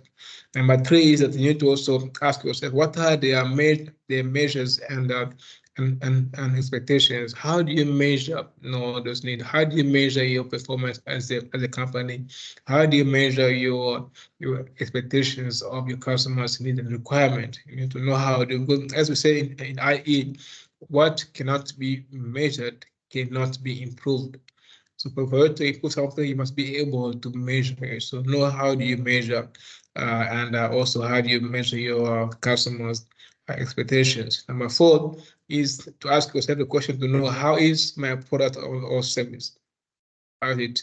And then 5, does my product or service exceed my customers' expectations or not? Number 7 is to know how do I satisfy those needs. Okay, and the next one is what corrective action is necessary in my company. Then lastly, you need to ask yourself, how are my customers included in on my teams? Okay, you need to always include the customers as you do your teams, and be able to incorporate and consider their requirements and needs. These are what we need to keep in mind as we are producing our products to ensure that it really meets our customers' requirements, and they also are satisfied of our service or product. Okay.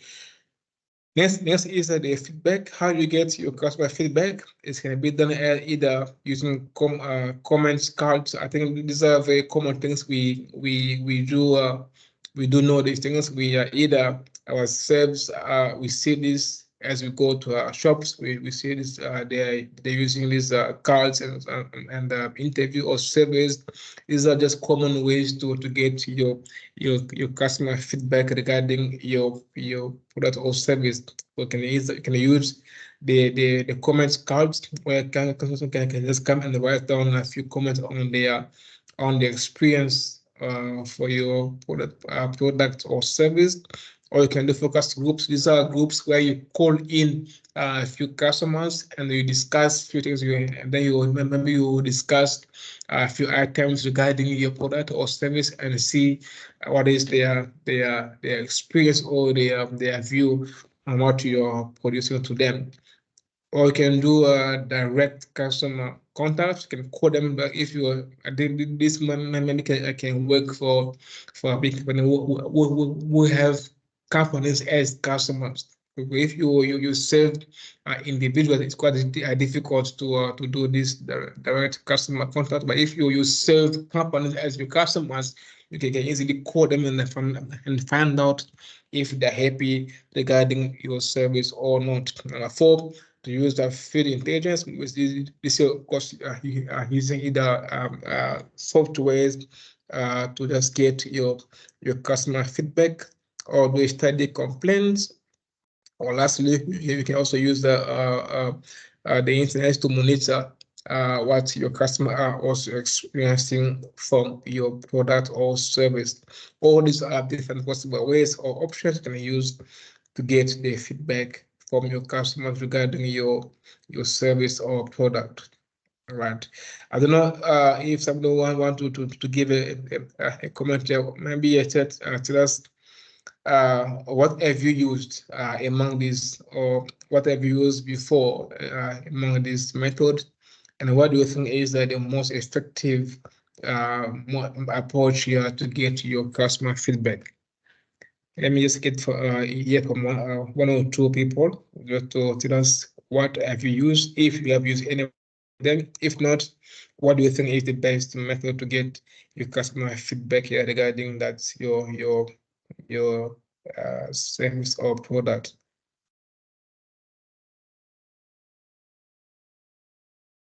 Yes, anyone? I've used the surveys And use also, surveys. yes, I Okay. was also granted an opportunity to give feedback through surveys to the people we were customers to back then. Who are your customers, if I may ask? Is it individuals or companies? Who do you serve?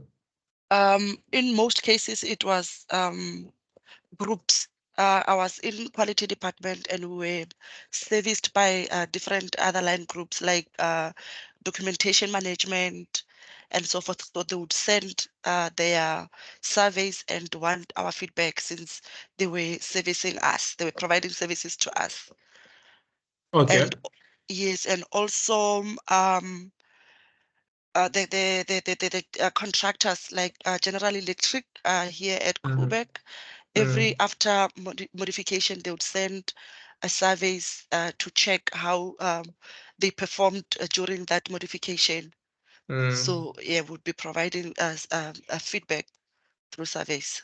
And how effective do you think this method has been for you? I think that they've been working because you would see improvements on different modifications. Yes, whatever you scored less, they would either maybe ask to have a meeting with you so that they can present to you how they are going to use the OE from the previous modification to the next. So they've been effective. Okay. Okay. No, thanks for that, Terry. Yes, of course, different company will use a different method, but if that survey has been for you effective, then I know it's good. Yeah, that's fine. Thanks for sharing that. So yes, it's very important to always find what works for you as a company, and always do these feedback activities, because it's very important to know what your customers think about your service or product. It's very important to know. As you know that it's very easy. It's much easier to keep your existing customers than to get new ones. So that's why it's very important to know what are your existing customers think about your service or product. So I think these are the way you can do it.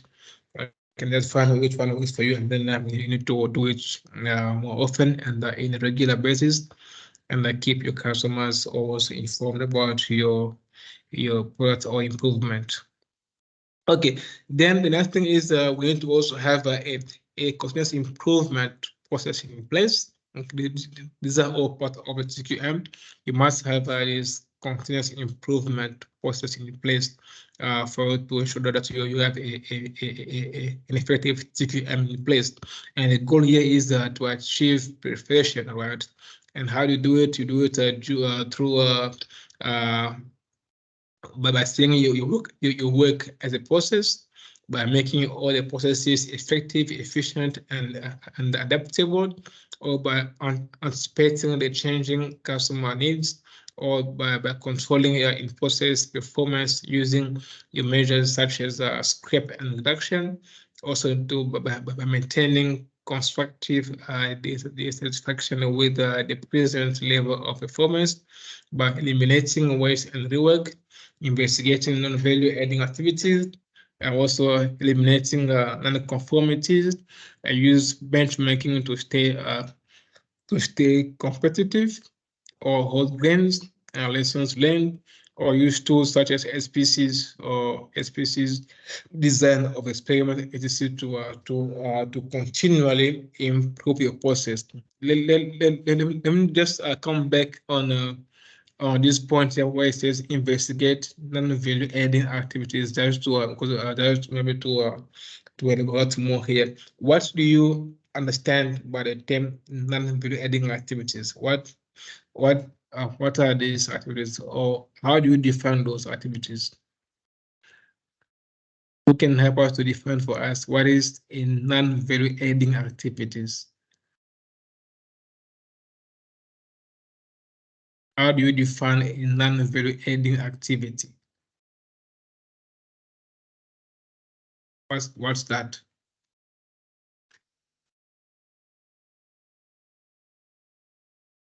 So when you say a non-value added activity is the extra unnecessary packaging? Sorry, say again, Ali, you say? I would say non-value added activity would mean unnecessary added packaging. You know, when you package a product and you kind of double packaging, you're not really adding value to it. Okay, but why would you double package something? For material handling during transport or something. Okay, but do you think the single packaging is adding value? I think it maintains value more than add value, sir. It maintains value, but it's not really also adding value, no? I think you Well, say if it's maintaining value. yeah, obviously, Yes, go ahead. if you use a transport company that obviously has quality at their priority, then obviously packaging shouldn't take too much. Because I mean, sometimes packaging can take 1 hour, depending on the product. So you can actually save there on that hour if it doesn't really add value. Exactly. Yeah, thanks, Ellie, for that. I think you are really saying it's okay there. You are in the right space. So just to maybe clarify Ali's point, yeah, you know, what we call non-value adding activity is any activity which does not add any value to the product, meaning it does not change, you know, or change the product form, the product attribute or feature. It does nothing to the product itself.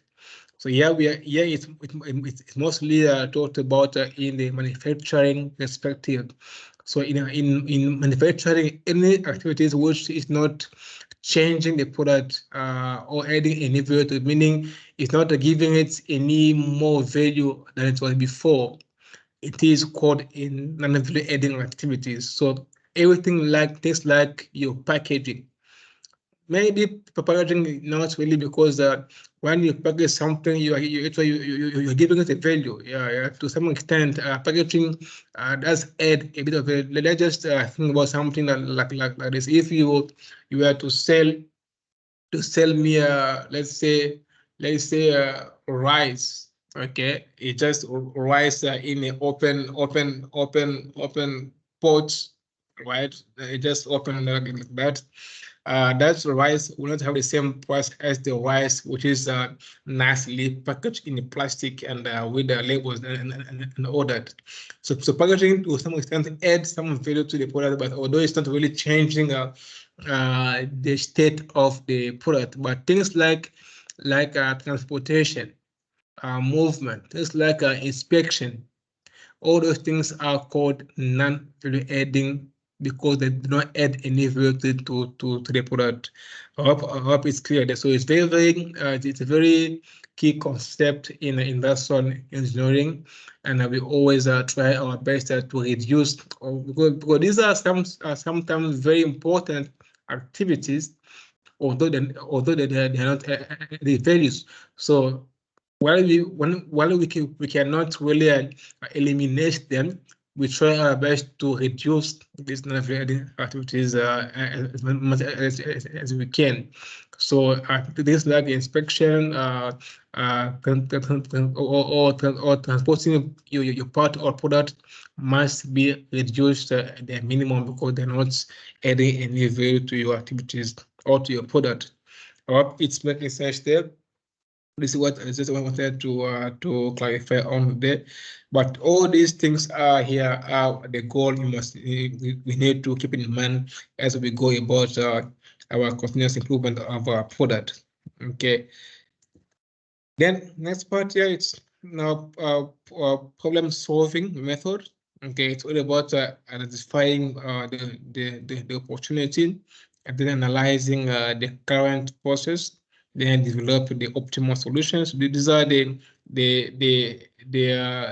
recommended method, you know, to solve problems in your company. So you first need to identify the opportunity and then analyze the current process, then develop the optimal solutions, then implement the changes, study the result, standardize the solution, and then plan for the future. These are the recommended method to solve problem in your continuous improvement process.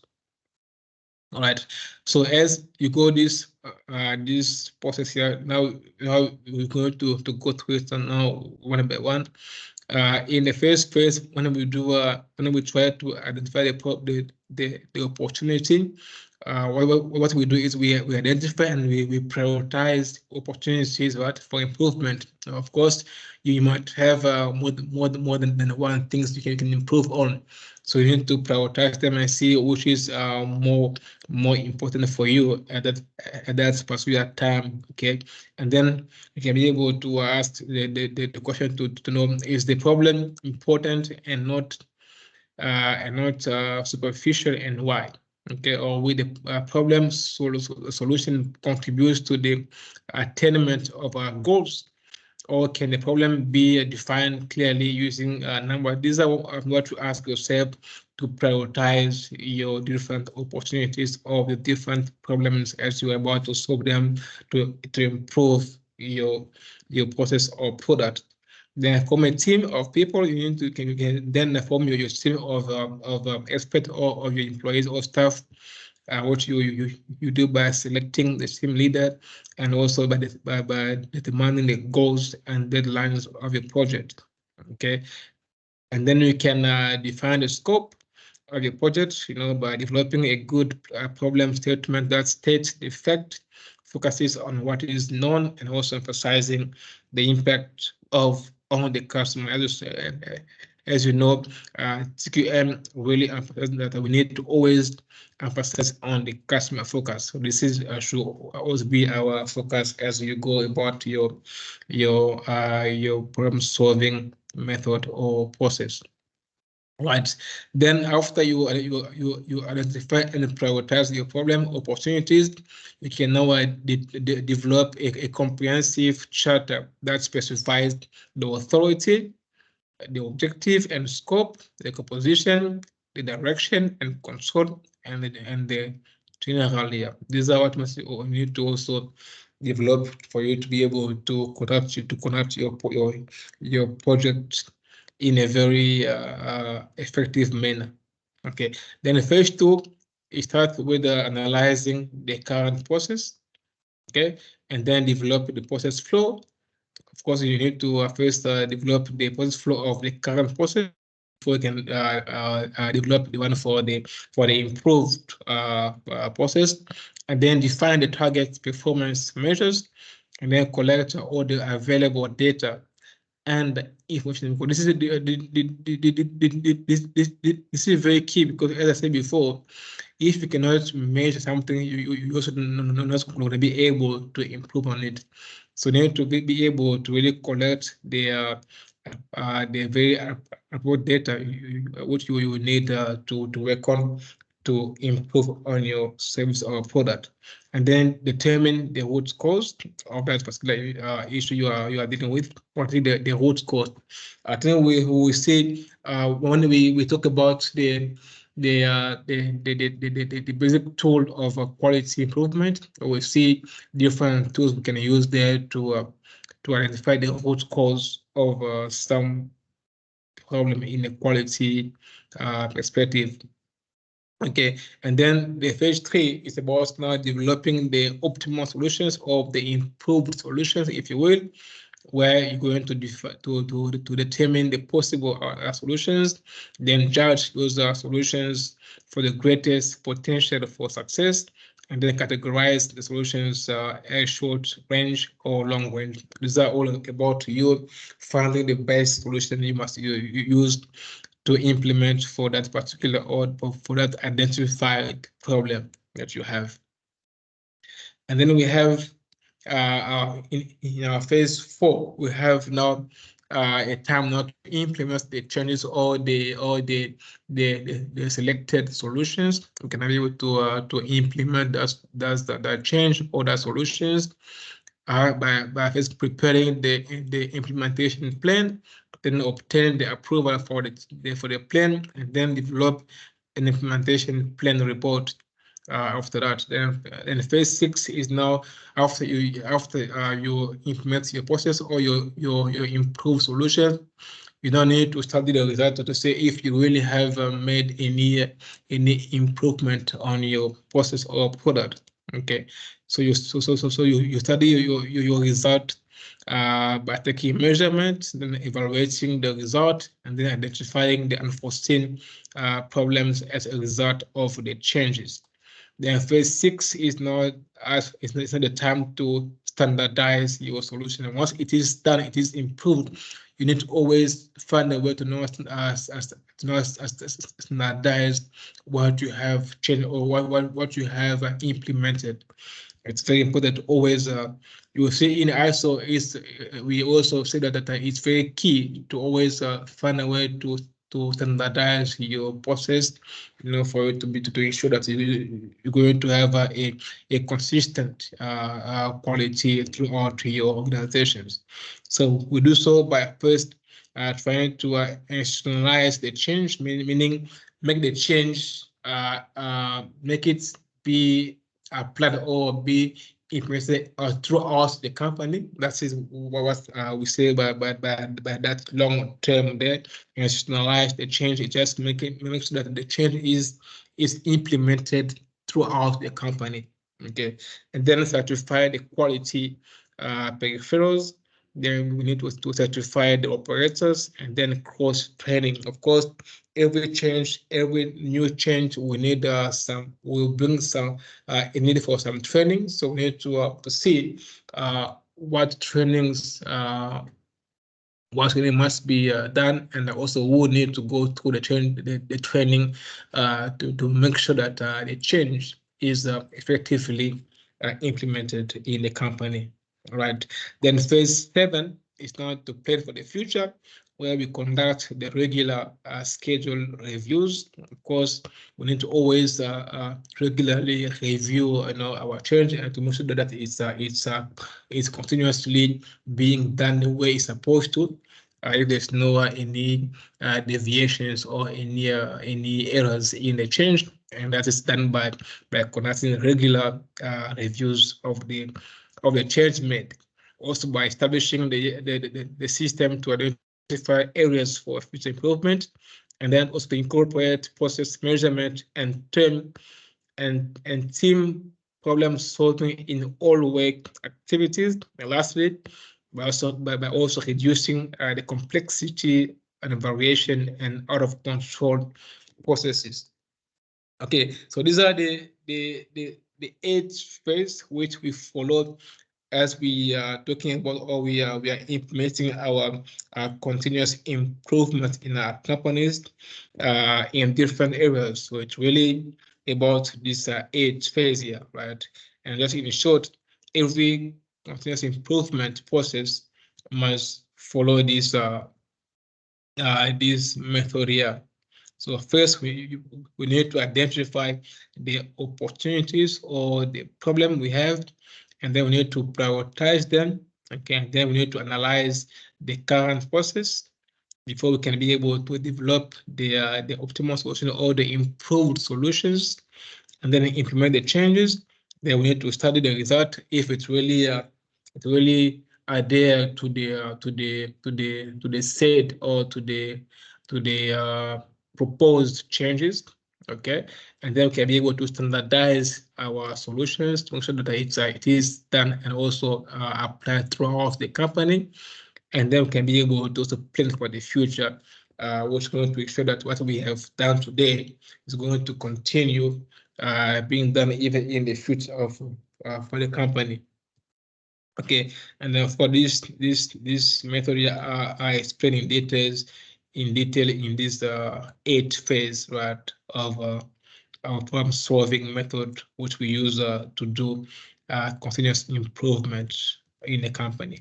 Any questions so far? Any comment about the continuous improvement? Any question here on the continuous improvement process?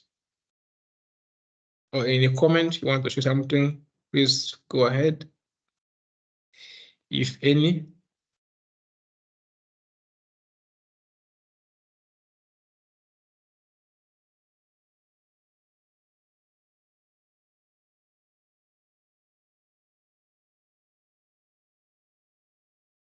Okay, so there's no questions. Just then continue. We are almost finished. Just I think 3 more slides to go.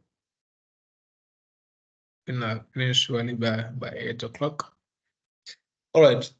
So as we said before, that among the TQM principles or concept, we said we need to treat our suppliers as partners, right? So there's some guidelines here on how do you have a good supplier partnership, to ensure that you produce, you get good quality raw material, and also be able to produce good quality product.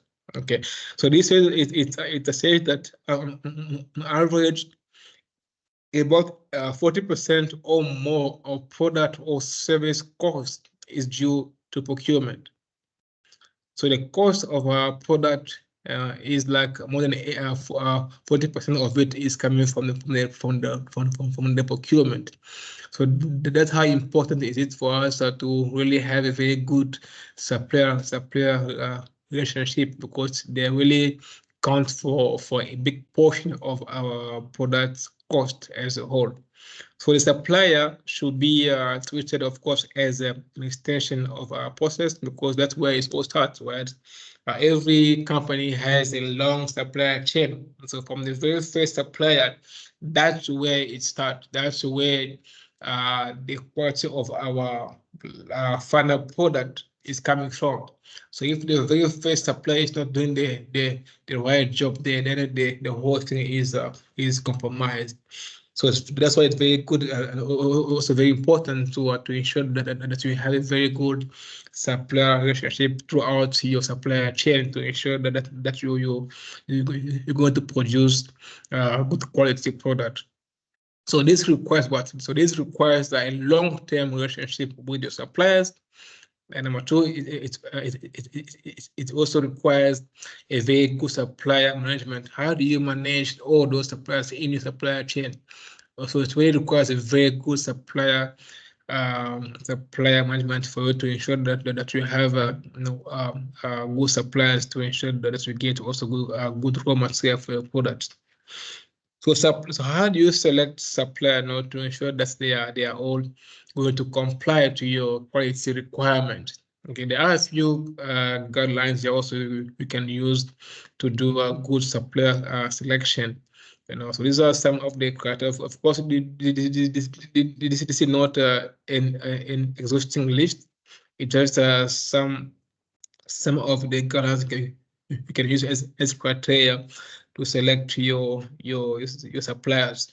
So first of all, we can use the quality of their part or raw materials, to see if they are certified before we can set this particular supplier.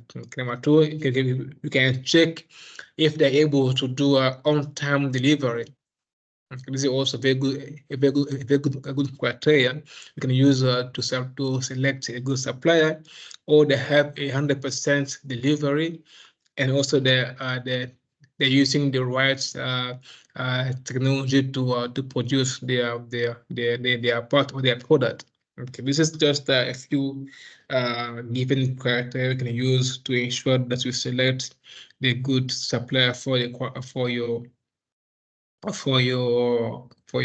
organizations. Okay, so how do you measure, right, the performance, right, of our supply or of our products? Okay, so if it's a service-based or a service-based supplier, you can measure their performance through their billing errors, okay, or their sales per square feet, or their different activity time. But if it's if it's a production or a product-based company, then you can measure their performance through their yield, how much they are making per day or per hours. Then we can also check the inventory turns, right, or the on-time deliveries. All these are ways to measure the performance of our suppliers. Okay, even the service can use their billing errors, sales per square feet, or activity time, If the production company, you can use the yield, the inventory turns, or the on-time deliveries to see if they are performing well. Okay, and then there is also some very important concept here, what we call the cost of poor quality. This is also what I refer to when I said you need to always look at the life cycle of the product to determine what is the actual cost to you. Don't only look at the how costly, you know, how cheap you can get the raw material, but look at the entire value chain of the product or the entire life cycle of the product to see what are the different costs which you can incur if you don't get a good raw material in the first place. And so these are called the cost of poor quality, you know, of product. Okay, so these costs are categorized in I think it's four categories. So you first have the prevention costs. So these are the costs which you incur to prevent, you know, to prevent any defect or any poor quality. Okay, so cost is cost to minimize the failure or the appraisal cost. These are called your prevention cost. So meaning this include, of course, the cost to hire to hire very good quality insurance quality engineer, or you know, or to establish all those quality systems in place, or all those QMS or ISOs in place to ensure that you're going to have a good quality products. These are called your prevention cost to quality. Okay, and then we have your appraisal costs. These are now the costs which you incur by testing or inspecting your part to ensure that it has a good quality. It says that this cost, it's the cost of the time of determining the degree of conformance to quality requirement. Of course, these are done through inspection, testing to make sure that your product or part conform to your quality requirements or your quality specs. Okay, these are called your appraisal cost. And then we have the internal failure cost. These are of course what you incur if the failure happens internally before your product goes to the customers. Okay, as it says here that this cost result from defect found before the customer receives the product or the service. Okay, so these are called your internal failure costs. Of course, these are better than those costs which happen outside your companies. So it's really good to try your best that if there's any defect, you need to make sure you find it before the product gets to the customers, because it's more expensive to fix it once it's already with the customers. And of course, then once it's with the customer, it's called the external failure cost, which are the costs resulting from defects which are found after the customer has already received the product or service. These are the four categories of poor quality cost as they incur, as the company incur them in different stages of the product life cycle. Okay, of course, I don't know what to tell you which one is easier or less or less expensive, but what I know is that the external failure cost is very expensive. I think I remember a few years ago there's a motor company which had to record thousands of vehicles of cars because they found that one of the part was defective, so they had to recall many thousands of cars from different places of the world in the world. Of course, that can be very expensive. So I think, for me, I think it's clear to say. I think it's safe to say that those external failure costs are probably the most expensive, also the more difficult to manage if they do occur for a company than compared to the prevention appraisal or the internal failure cost. But the last few things to discuss. So of course, then from these 4 categories, we can be able to find what is the optimum cost of poor quality, which is our total quality of cost, or our total quality cost, sorry, which is simply the sum of your internal and external failure cost plus your prevention and your appraisal cost. All these 4 costs that make up what we call the total quality cost of our product. Okay, so poor quality usually is a result of low investment in prevention and appraisal, which results in an increase in the failure cost. And as more money effort is invested in prevention and appraisal, the quality improves, which in turn drives the failure cost down. You see, there is a very direct, it's an indirect relationship between your prevention and appraisal cost and your failure cost. So meaning, as your prevention and appraisal cost increases, you're going to of course reduce the chances of you having defect, which means you're going to decrease your failure cost. So these two categories, right, are indirectly linked, right? There is an indirect correlation between the appraisal and prevention cost with the failure cost on the other side. They have an indirect or negative correlation between the two of them. Then that's the total cost for poor quality is at its lowest when the failure costs are non-existent. So this is what we need to have as a final word here.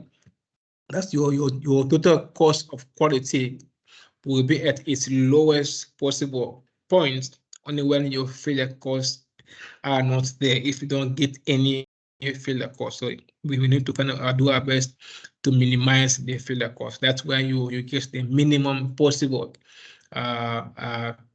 total cost of your product. It's when your failure cost is 0. Okay.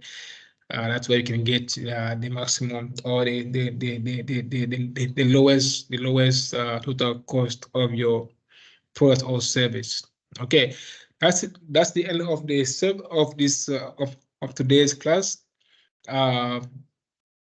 So I think this last part is very important here. So really try to go through this. So as I said, also please try to go also through the books and just make sure you get yourself familiar with this concept. I know I'm going quite fast because there's a lot we need to cover.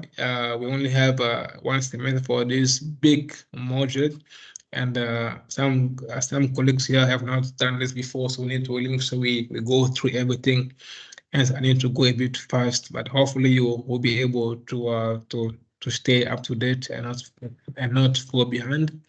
But as I said before, if you are behind, don't hesitate to come to me or to email me if you need some clarity. We are here to assist. All right. So, is there any last question or comment here before we can conclude, or we can stop for today? Any last comment or questions? Anyone?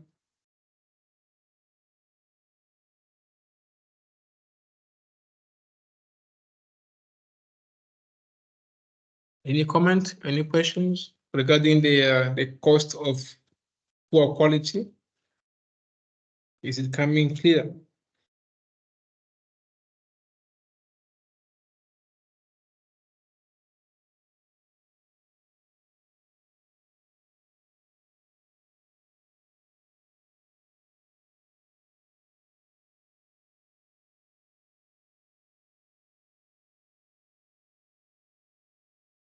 So I'm going to share on Blackboard throughout this week some links, some resources, and so forth.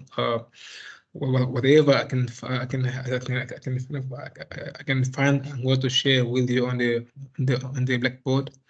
So try to go through it, and I think I'm also going to maybe send you something just for you to exercise some questions. If not this week, maybe next week, but I will send you some stuff for just to be able to go through it and just to exercise as you are reading this module. Yes, I see a hand from Sibongile. Go ahead. So this is just a reminder about posting the number on the link for the WhatsApp group on Blackboard. It's already done. Actually, I already put it on the Blackboard. If you go to the Blackboard, then go to announcement. I've already posted it in there. It's titled IQM class, IQM WhatsApp group link. So it's already there in the Blackboard. Please join the WhatsApp group for easier communication. That thing is a problem. So I also want to also emphasize that from next week we're going to use the Collaborate class tool for class. So if you don't know where to find it, once you open your module in the Blackboard, you're going to see it in one of the tools there. It says class Collaborate. Once you click there, you will see classroom. So course room. That's why you're going to go to join the class from next week. So please use that. That's a tool for class from next week, because it's just more easier there to keep everything together in the class in the Blackboard. But I'm also going to share the recording of today's class under the contents. So I'll put it somewhere there under the contents. I'll put here maybe a folder called recordings. You found today's class recording in there, just for you to also go and have a look if you need just to get something which maybe you might not have gotten clearly. So you're going to find it in the contents of IQM module in a Blackboard. All right. Is there any other questions or any other comments? Yes, Terry? So I'm not sure if you have shared this before. Are you gonna give us the timelines for the assessments? For example, are you gonna tell us when we're going to do the first assessment, which is the homework, the test, and the assignment, and also the exam for this semester? Okay, I have shared this maybe at the beginning of today. Maybe you missed it. I'm going to quickly go through it again. That's fine. So I've said that we're going to have 4 assessments for this module this semester, right? The first is a homework, okay, for 5%, and this homework actually there must be 2 or 3. That can happen anytime. Okay, any week I can just either post it on the Blackboard and ask you to go and do it, or give it to you after class like this one. I can just give you the way to do. This will count for 5% of the total marks, right? And then we have the midterm test. These are formal tests which are scheduled by the department. I know they're happening sometime in March, but you will be informed at least a week or 2 before it happens. Okay, that's the midterm test. And then we're going to have an assignment, which I'll give you when we come back from the recess. So it's going to be in the very first week of the second term. I'll give you the assignment, which you need to submit just before the FISA. And then, of course, the FISA will happen towards the end of the semester. I think it's going to be sometime in May. Even there, you're going to be informed of the exact date of the FISA, which is like a mini exam for all the modules. You're going to be informed at least 2 weeks before that's happened. We got to get the exact dates and paste. And by the way, please bear in mind that all the assessment here, except the assignment and the homework, all the rest are gonna be a face-to-face assessment. So meaning you need to come to campus to write. So the midterms and the FISA, there will be a face-to-face. So you need to come here to us. So just bear this in mind and be prepared for that. But the homework and the assignment, you just going to submit either via the Blackboard or via email. Are you clear, Terry? It's clear now. Yes, sir. Thank you very much. All right. Okay, thanks guys for coming. I think I'm going to stop here for today. Have a great evening, and I'll see you next week, Monday. Thank you. Bye-bye. Thank you, Chair. Thank you. Bye.